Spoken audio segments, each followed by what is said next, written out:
दोस्तों आज देखते हैं इकाई 2 का मनरेगा का प्रश्न जो बचा हुआ था। प्रश्न 44 है, जियो मनरेगा के संबंध में असत्य कथन है। तो असत्य कथन है, देखते हैं कौन सा है। ऑप्शन नंबर ए में दिया है, प्रभावी निगरानी, बेहतर स्पष्टता और पारदर्शिता, सृजित परिसंपत्तियों का जियो टैगिंग करना, या मनरेगा का कार्य वीडियो रिकॉर्डिंग करना, या 5.20 करोड़ परिसंपत्तियों को जियो टैगिंग किया जा चुका है। तो इसका सही उत्तर क्या हो जाएगा? असत्य कथन है ऑप्शन नंबर बी, सृजित परिसंपत्तियों का जियो टैगिंग करना। ये है ऑप्शन नंबर बी का असत्य। इसका सही उत्तर कौन कौन सा हो जाएगा? देखिए, मनरेगा के संबंध में प्रभावी निगरानी, बेहतर स्पष्टता और पारदर्शिता हो जाएगा। और ऑप्शन नंबर सी, मनरेगा कार्य का वीडियो रिकॉर्डिंग करना। और ऑप्शन नंबर डी है 5.20 करोड़ परिसंपत्तियों का जियो टैगिंग किया जा चुका है। तो ऑप्शन नंबर बी हो जाएगा असत्य कथन, सृजित परिसंपत्तियों का जियो टैगिंग करना। प्रश्न नंबर 45 है, मनरेगा योजना के अंतर्गत बेयर फूड टेक्नीशियन के संबंध में असत्य कथन है। तो असत्य कथन देखना है, तकनीकी सहयोग के लिए बेयर फूड तकनीशियन का चयन किया जाता है। बिल्कुल सही है। बेयर फूड तकनीशियन को 90 दिवस का प्रशिक्षण दिया जाता है। ऑप्शन बी भी सही है। तो तकनीकी सहायक का मुख्य कार्य लेआउट, माप पुस्तिका दर्ज करना। तो ऑप्शन नंबर सी भी है। तो बेयर असत्य कथन क्या है, देखते हैं। मनरेगा योजना का ग्राम पंचायत स्तर पर मुख्य अधिकारी होता है। तो देखिए, असत्य कथन ऑप्शन नंबर डी हो जाएगा। तो इसका सही उत्तर भी ऑप्शन नंबर डी हो जाएगा। अगला प्रश्न देखते हैं। प्रश्न नंबर 46, ग्रामीण स्तर पर मनरेगा कार्यक्रम का संचालन करता है। तो रोजगार सहायक करता है ना। अगला प्रश्न देखते हैं। प्रश्न नंबर 47 है, मनरेगा में शामिल योजना कौन कौन सा है? तो संपूर्ण ग्रामीण रोजगार योजना और काम के लिए अनाज योजना। तो ऑप्शन ए और बी दोनों सही हो जाएगा।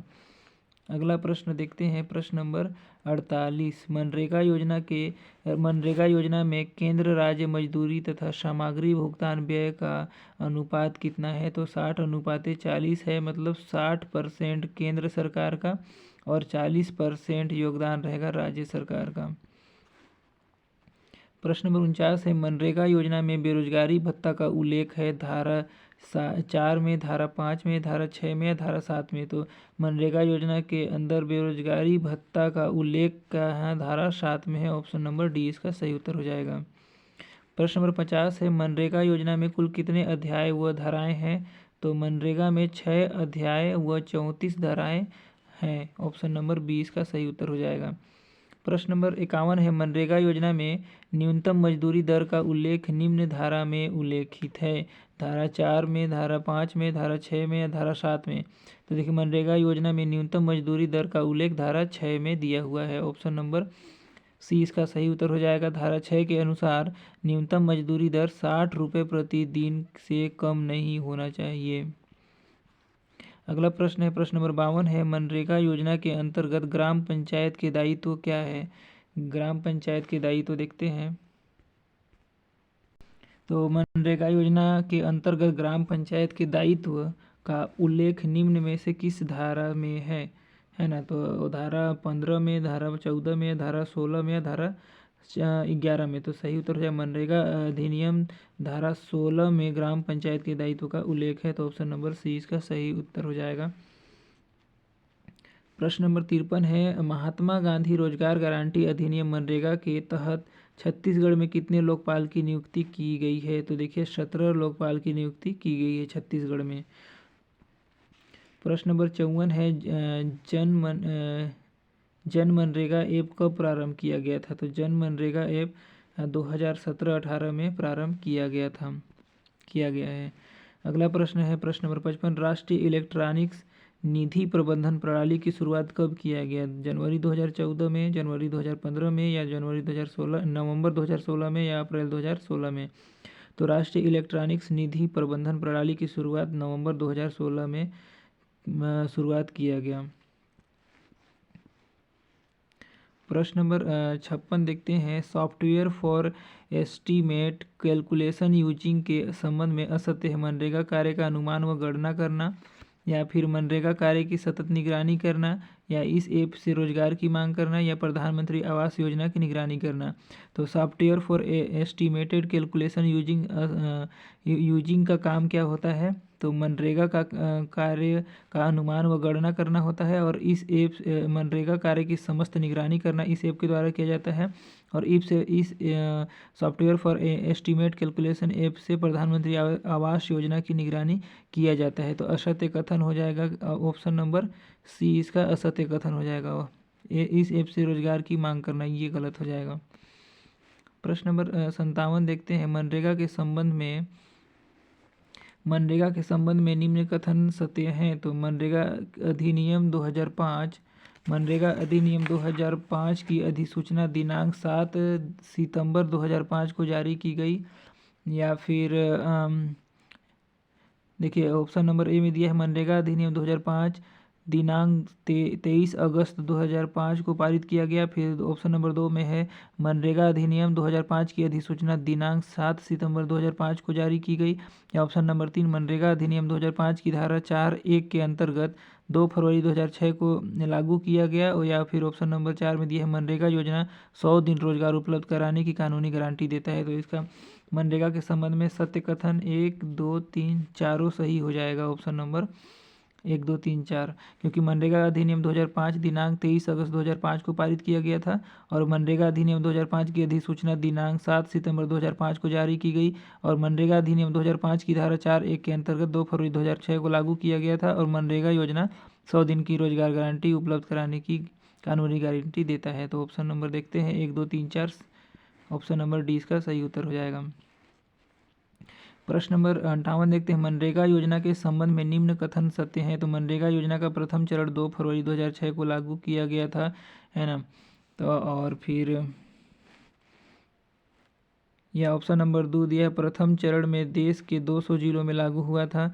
या तीसरा चरण में प्रथम चरण में 11 जिलों में लागू हुआ था। द्वितीय चरण में 1 मई 2007 से प्रारंभ किया गया था। तो इसका सही उत्तर क्या हो जाएगा? ऑप्शन नंबर 1 मनरेगा योजना का प्रथम चरण 2 फरवरी 2006 को लागू किया गया था।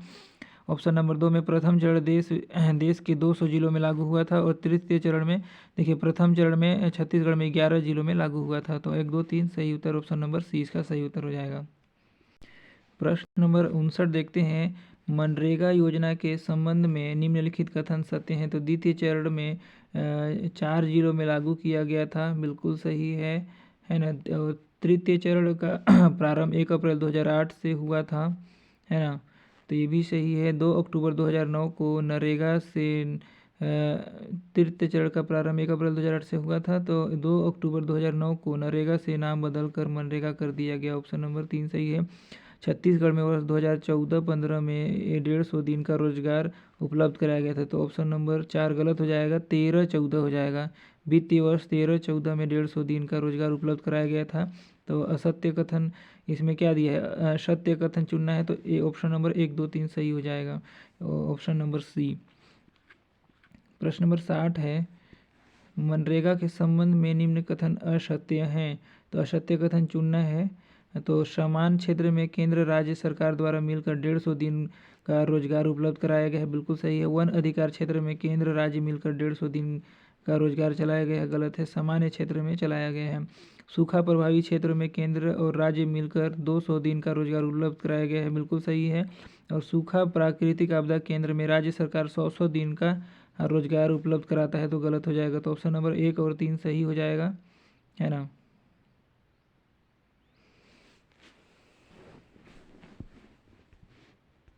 तो दोस्तों इसमें असत्य कथन चुनना है। तो इसका सही उत्तर कौन कौन सा हो जाएगा? ऑप्शन 2 और 3, ऑप्शन नंबर 2 और 3, और ऑप्शन नंबर डी में दिया है ऑप्शन नंबर 2 और 3, तो इसका सही उत्तर हो जाएगा। अगला प्रश्न देखते हैं। प्रश्न नंबर 61। मनरेगा के संबंध में निम्न कथन सत्य हैं। तो देखते हैं कौन कौन सा कथन सत्य है।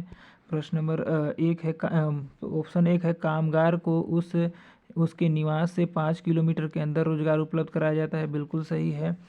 5 किलोमीटर से अधिक दूरी होने पर यात्रा भत्ता मजदूरी दर 10% मिलेगा, बिल्कुल सही है। ऑप्शन नंबर 2 कम से कम 1/3 महिलाओं को रोजगार उपलब्ध कराया जाएगा, बिल्कुल सही है। छत्तीसगढ़ राज्य 2013-14 में मातृत्व भत्ता प्रारंभ किया गया था। तो ऑप्शन नंबर 1, 2, 3, 4 सही है।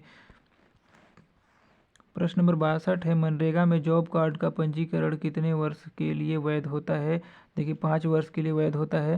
व्याख्या में दिया है मनरेगा के तहत जारी होने वाले जॉब कार्ड 5 साल के लिए वैध होता है। इसके बाद इसे ग्राम पंचायत में नवीनीकृत कराना होता है। ग्रामीण परिवार के प्रत्येक योग्य सदस्य को एक मनरेगा जॉब कार्ड प्रदान किया जाता है, जिसमें मुख्य रूप से सभी सदस्यों के नाम और फोटो होता है। अगला प्रश्न है, महात्मा गांधी रोजगार गारंटी अधिनियम मनरेगा दिव्यांग को रोजगार देने में पहला राज्य कौन सा है? तो तमिलनाडु है। ऑप्शन नंबर 20 का सही उत्तर हो जाएगा। देखिए दिया है, तमिलनाडु पहला राज्य है जिसने मनरेगा के तहत दिव्यांग लोगों को रोजगार दिया। प्रश्न नंबर 64 है, मनरेगा योजना के तहत ग्रामीण पंचायत स्तर पर प्रमुख पदाधिकारी कौन होता है? तो ग्राम रोजगार सहायक होता है प्रमुख अधिकारी। ऑप्शन नंबर बी इसका सही हो जाएगा। व्याख्या में दिया, मनरेगा को मुख्य रूप से ग्राम पंचायत द्वारा लागू किया जाता है। योजना के क्रियान्वयन की जिम्मेदारी ग्राम रोजगार सहायक की होती है।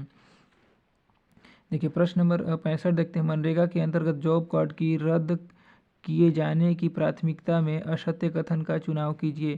तो क्या है, यदि परिवार स्थायी रूप से शहरी क्षेत्रों में पलायन कर चुका है तब बिल्कुल सही, डुप्लीकेट जॉब कार्ड होने पर रद्द किया जा सकता है। और फर्जी दस्तावेज के आधार पर पंजीकृत किया जाता है। फर्जी दस्तावेज अगर रहेगा, फर्जी दस्तावेज के आधार पर पंजीकृत किया गया है तब, और फिर यदि संबंधित व्यक्ति को समाज द्वारा बेदखल किया तो असत्य कथन क्या हो जाएगा? ऑप्शन नंबर डी हो जाएगा असत्य कथन। इसका सही उत्तर हो जाएगा ऑप्शन नंबर डी।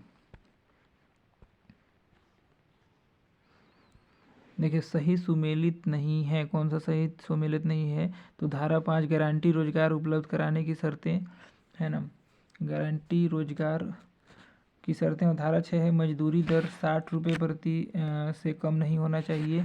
धारा 6 सुमेलित है।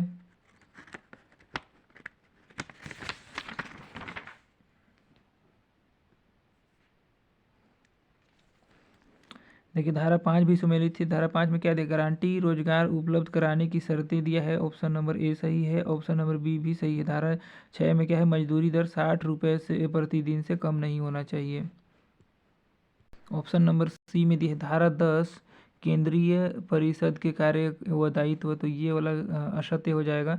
धारा 6 क्या हो जाएगा? धारा 19 शिकायत निवारण तंत्र है। ऑप्शन नंबर डी भी सही है। इसका असत्य कथन क्या हो जाएगा?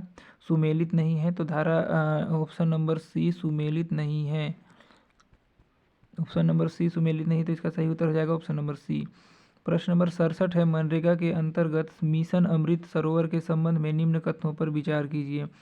तो इसका उद्देश्य न्यूनतम आधा एकड़ क्षेत्रफल एवं 15,000 घर मीटर जलधारण क्षमता में के अमृत सरोवर निर्माण करना है।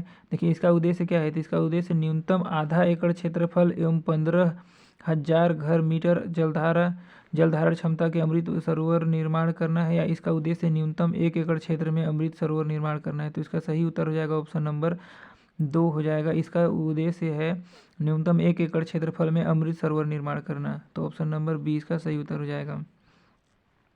तो दोस्तों अगला टॉपिक राष्ट्रीय ग्रामीण आजीविका मिशन के बारे में पढ़ेंगे। तब तक के लिए मनरेगा का प्रश्न खत्म हो गया है। अगला टॉपिक राष्ट्रीय ग्रामीण आजीविका मिशन का देखेंगे। तब तक के लिए धन्यवाद। वीडियो अच्छा लगे तो सब्सक्राइब चैनल को जरूर कीजिएगा।